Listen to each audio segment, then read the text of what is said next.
Hermanos y hermanas, buenos días a todos. Esta mañana vamos a estudiar la verdad en el testimonio de Mateo.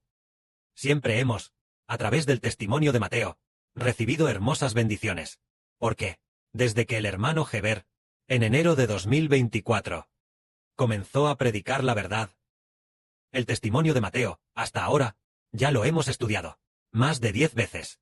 Ahora, probablemente sea la 11ª o 12ª vez. Lo hemos estudiado muchas veces. El testimonio de Mateo. Esta mañana, comenzaremos a estudiar desde la segunda mitad del capítulo 9.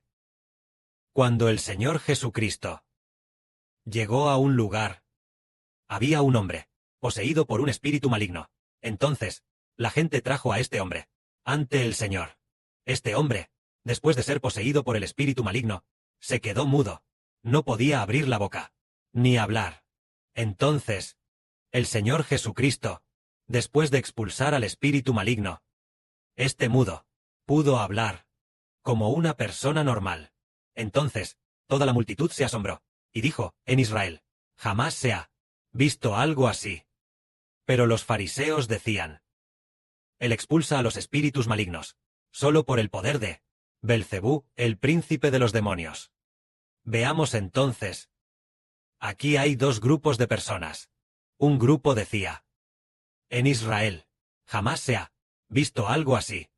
Este grupo estaba muy asombrado por el gran y poderoso milagro que hizo el Señor Jesucristo. Pero, el otro grupo decía, Jesús expulsa a los espíritus malignos, solo por el poder de Belcebú, el príncipe de los demonios.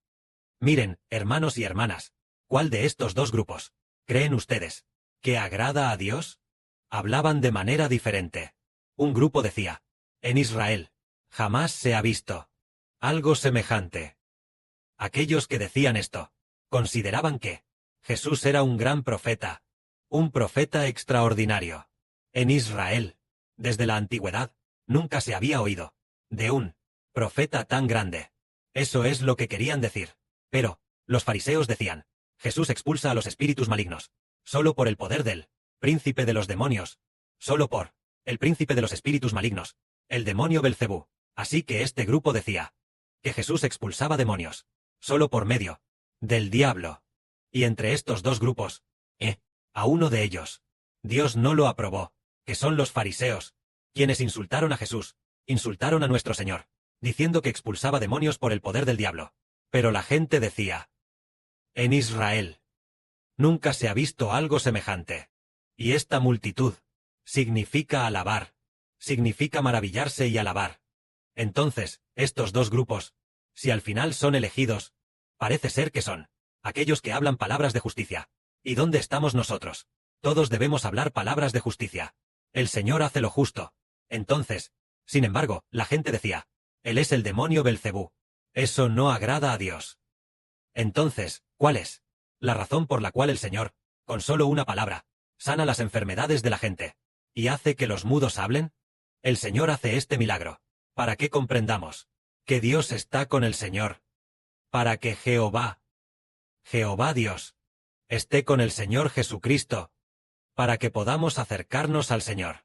Aquellos que vienen ante el Señor recibirán de estar con el Señor Cristo la sanación del gran poder de Dios.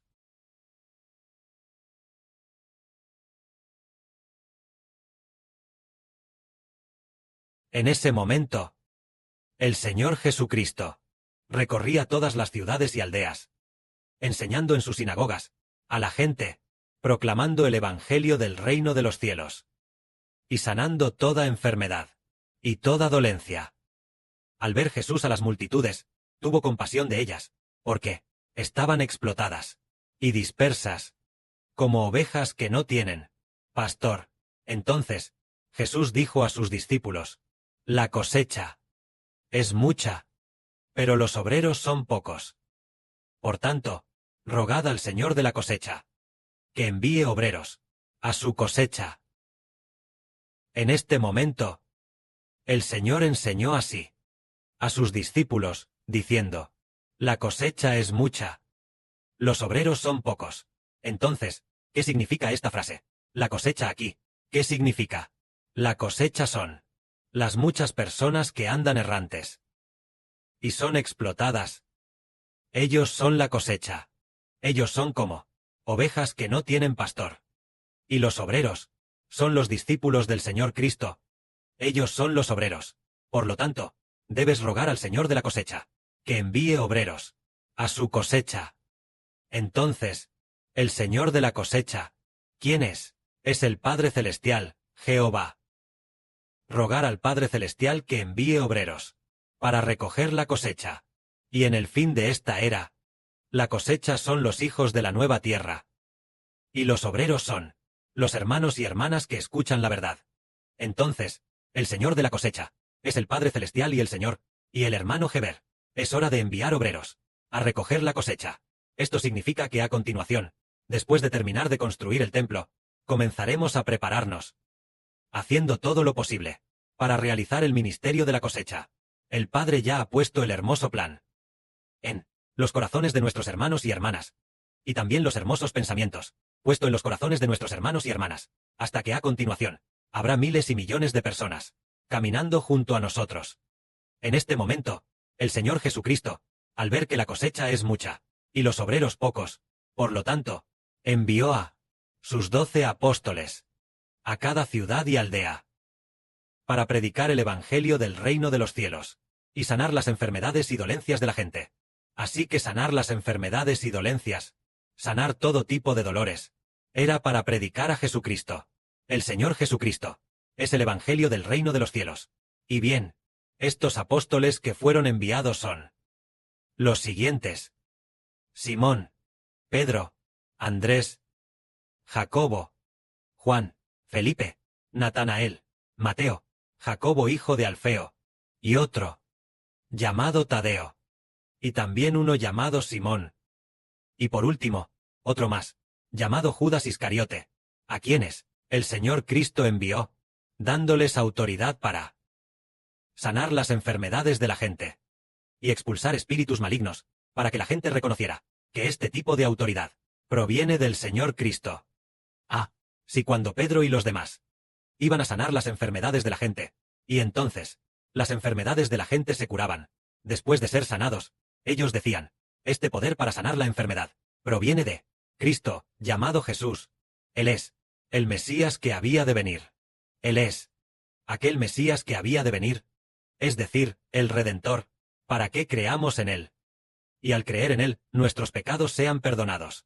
Los apóstoles, cuando fueron enviados, al hacer milagros de gran poder, entonces, muchos del pueblo creyeron. En este momento, el Señor Jesucristo ordenó a los discípulos ir a Judea. En aquel tiempo, el Señor no les ordenó ir a otras ciudades, sino solo a los judíos de la nación de Israel. Ni siquiera a Samaria podías. No los envió allí. En este momento, el Señor dijo: por camino de gentiles, no vayáis, y en ciudad de samaritanos, no entréis, sino, id antes a la casa de Israel, a las ovejas perdidas.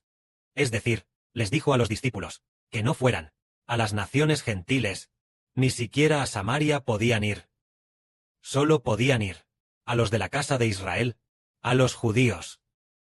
Y yendo, predicad, diciéndoles: el reino de los cielos se ha acercado, arrepentíos. Es decir, el reino de los cielos se ha acercado. El reino de los cielos se ha acercado. ¿Qué significa esto? Señor Jesucristo ya ha venido. Ya se ha hecho hombre. Entonces, el Señor Jesucristo, el establecimiento de su reino está cerca. Arrepentíos. El significado de arrepentirse es volverse al reino de los cielos. Eso es arrepentirse. Volverse al Señor Jesucristo del reino de los cielos. Es el arrepentimiento. Entonces, cuando el Señor también dijo: sanad a los enfermos, resucitad a los muertos, limpiad a los leprosos, echad fuera demonios. Cuando el Señor dio a los discípulos tal autoridad, ellos dirían: ¡guau! ¿De quién viene esta autoridad? Viene del Rey del reino de los cielos, Jesucristo. Es decir, debemos arrepentirnos y volvernos al Señor Jesús, hacer que las enfermedades de la gente sean sanadas, resucitar a los muertos. Estos poderes provienen de este Señor Jesucristo. Él es el Señor de la humanidad. Él es el Hijo de Dios. Dios le dio esta autoridad. Y Él, a su vez, nos dio esta autoridad a nosotros. Entonces nosotros sanamos vuestras enfermedades. Así que debéis arrepentiros El arrepentimiento es volveros al Señor Jesús. De esta manera, mucha gente llegará a comprender. En ese momento, el Señor mandó a los discípulos ir a diversos lugares, que no llevaran consigo, que no llevaran oro ni plata, ni tampoco equipaje de ningún tipo. Porque, que el obrero reciba su alimento. Es digno. Ellos solo vestían la ropa que llevaban puesta, sin llevar otra ropa ni pantalones. Tampoco llevaron calzado, solo llevaban las sandalias en sus pies. Porque el Señor dijo, que el obrero reciba su alimento. Es digno. Donde quiera que llegaran, allí se quedarían. Donde se hospedaran, predicarían el Evangelio. En ese momento, el Señor les dijo, al ir a cada ciudad y aldea, deben hacer esto. Donde quiera que entréis en una ciudad, o en una aldea, averiguad quién es digno de paz. Y luego, hospedaos en su casa, hasta que os vayáis. Es decir, enseñando a los discípulos, a donde quiera que vayan, deben buscar a los que son dignos de paz, es decir, los que son dignos de la vida eterna, buscar. Entonces, ¿quiénes son los dignos? Es buscar a aquellos que están dispuestos a aceptar el nombre del Señor Jesucristo. Esos son los dignos de paz. Si esa casa es digna, dejad que vuestra paz venga sobre ella. Y si no es digna, que vuestra paz vuelva a los discípulos. Se refiere a, ¿qué casa es digna? La que está dispuesta a recibir a los discípulos. ¿Por qué recibirles? Porque los discípulos son discípulos del Señor Jesús, y la persona que los reciba, entonces, esa casa es digna. Ellos están dispuestos a recibir a los discípulos, lo cual es recibir al Señor Jesucristo. Si no es digna, entonces significa que deben sacudir el polvo de sus pies. El polvo de sus propios pies. También deben sacudirlo. Limpiarlo por completo, para que esas personas asuman la responsabilidad por sí mismas. De cierto les digo, que en el día del juicio, incluso Sodoma y Gomorra, el castigo que sufrieron, será más tolerable que el de aquella ciudad. Es decir, en el futuro día del juicio, Sodoma y Gomorra ciertamente serán juzgadas, pero aquellos que no acepten la salvación del Señor Jesucristo, aquella nación, el juicio que sufrirá esa ciudad, será mayor que el de Sodoma. Entendemos que Sodoma fue quemada con fuego por Dios Jehová. Sodoma y Gomorra, debido a su maldad, fueron quemadas con fuego por Jehová. Pero, si en aquel entonces el Señor Jesucristo hubiera ido a exhortar a los de Sodoma, en lugar de Lot en aquel tiempo, entonces el Señor dijo que Sodoma habría permanecido hasta el día de hoy. Pero si ya entendemos que Sodoma fue quemada con fuego, entonces, la predicación del Evangelio del Señor Jesucristo, y los milagros que hicieron los apóstoles, y aún así, aquella ciudad no se arrepiente, entonces, el castigo que recibirán será mayor que el de Sodoma y Gomorra.